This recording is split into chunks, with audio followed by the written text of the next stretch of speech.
Ay, INC rin pala siya. INC din to.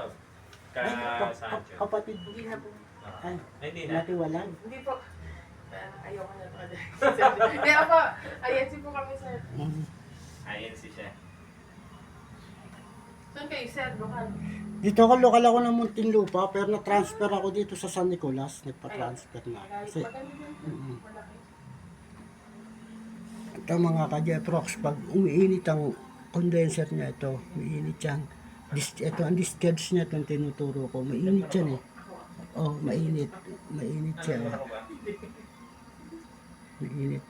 Sabi pag umiinit yan, lumalamig. Tapos itong kanyang sanction, malamig naman. Okay. Yan, ito pong kanyang filter. Maligamgam na siya. Oh. Ano kasi siya vlogger. Okay na.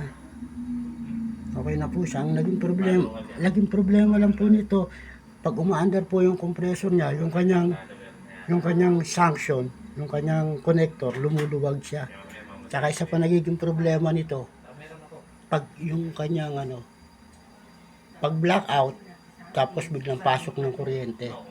Dapat pagka ganitong mga R600, mga deboard, pag blackout, papatayin muna sa kanyang thermostat. Ngayon okay na po siya. Mainit na po yung kanyang condenser. Mainit na. Oh. Nag-uumpisa po tayo sa 12 volts. Ayun po yung space niya. Oh. Dito po tayo. Mag-uumpisa tayo sa 12 volts hanggang sa pumasok yung kanyang 220 volts.